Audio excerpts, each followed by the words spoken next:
मिला। आज हिंदुस्तान के आइन को बने हुए 75 साल पूरे हो गए हैं और इस शानदार आइन को, कॉन्स्टिट्यूशन को बनाने के लिए जिन लोगों ने काम किया, ख़ास तौर पे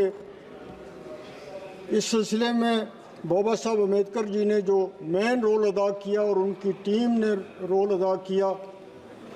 उसके लिए हम उनको आज भी याद करते हैं। और इस मुल्क में सबका ये फ़र्ज़ है कि जिस मेहनत से उन्होंने ये आइन हमको दिया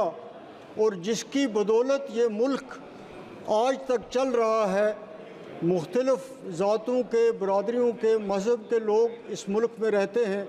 लेकिन ये इकट्ठे मिल के जो रह रहे हैं, इसमें इस आइन की बहुत बड़ी देन है। आज इस पे ये दो दिन की जो डिस्कशन हुई,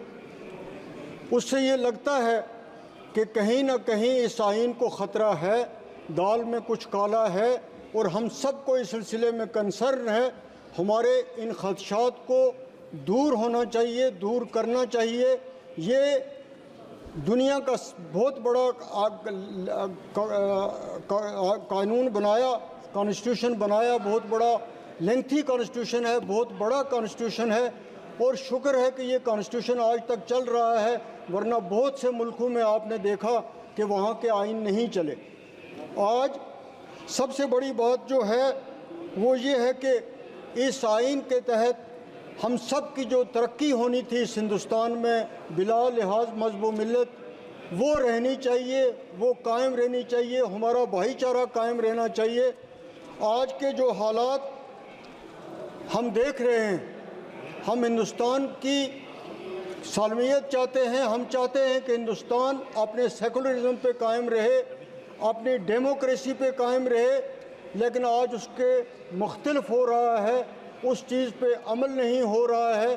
जो कुछ हिंदुस्तान में अक़लीतों के साथ हो रहा है, ख़ास तौर पे मैं उत्तर प्रदेश का ज़िक्र करूँगा कि जो वाक़यात वहाँ हो रहे हैं वो हम सब के लिए बाइस परेशानी हैं। और ये चीज़ जो है, ये फ़र्ज़ बनता है इस हुकूमत का, ये फ़र्ज़ बनता है उस पार्टी का जिसकी इस देश में हुकूमत है या वहाँ पे हुकूमत है कि वो इन चीज़ों को रोके और वहाँ जो लोग रहने वाले हैं वो अपने आप को सेफ़ महसूस करें, वो ये समझें कि हम इस देश के रहने वाले हैं और इस देश में हमारे भी वही हकूक़ हैं जो दूसरे लोगों के हैं। उस चीज़ की तरफ देखने की तरफ बहुत ज़्यादा ज़रूरत है। हम सुप्रीम कोर्ट ने जो परसों फ़ैसला दिया, जजमेंट दी, उसका हम खुश आमदीद करते हैं, वेलकम करते हैं कि इस बरवक्त फ़ैसला आने से इस मुल्क में जो एक फ़िज़ा बनी हुई थी, वो एक नफ़रत की हवा चल रही थी, वो ठंडी हुई और उसमें तब्दीली हुई। यहाँ पे बहुत कुछ 2 दिन इस डिस्कशन में कहा गया। कांग्रेस वालों ने ये कहा कि 1975 में इमरजेंसी लगी, जो कुछ भी हुआ कांग्रेस ने उसके लिए माफ़ी मांगी, लेकिन आपने भी कई ऐसे वाक़यात किए जिस पर आप बिल्कुल खामोश हैं, आप उस पर कुछ भी नहीं बोलते हैं कि क्या आप उनको किस तरह जस्टिफाई करें या किस तरह आप उसको कंडेम करें। आपकी तरफ से कोई ऐसी चीज़ नहीं आती है, सिर्फ एक इल्ज़ाम लगाने का सिलसिला दोनों तरफों से कायम है। यहाँ पे ये कोट किया गया कि बहुत सारी हुकूमतें जो हैं, इसमें कोई शक नहीं, ये जो कांग्रेस के दौरे हुकूमत में तोड़ी गई, बनी हुई हुकूमतें गिराई गई, हम उससे इनकार नहीं करते, लेकिन आपने जो हमारे साथ किया, इन्होंने तो हुकूमतें तोड़ी, आपने तो हमारी स्टेट को तोड़ा और स्टेट को तोड़ के आपने उसको 2 यूटी में तब्दील किया जिसकी कोई जस्टिफिकेशन नहीं थी, जिसका कोई उसकी ज़रूरत नहीं थी। एक फुल फ्लेज स्टेट थी, उसको आपने तोड़ा और फिर आपने कहा कि नहीं जी, हम स्टेट जो है वो सिर्फ इलेक्शन का इंतज़ार कर रहे हैं, इलेक्शन जैसा होगा उसी वक्त वहाँ स्टेट जो है वो दोबारा बहाल होगी, लेकिन उसके बाद उस बारे में भी हमने कुछ भी नहीं सुना। आज इस मुल्क को अगर आगे बढ़ना है, इस मुल्क को अगर चलना है, इस मुल्क को अगर इसका सेकुलरिज्म रखना है, तो हम सब ने मिल के चलना है, तब ये मुल्क तरक्की कर सकता है और तब इसकी जो इमेज पूरी दुनिया में है वो कायम रह सकती है। कृपया आज अगर ये डिस्क्रिमिनेशन की पॉलिसी चलेगी, किसी रीजन के साथ हो, किसी रिलीजियस के साथ हो,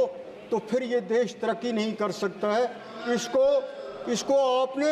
उस लिहाज से चलाना है, ये आप पे फर्ज आयद होता है, क्योंकि आप यहाँ पे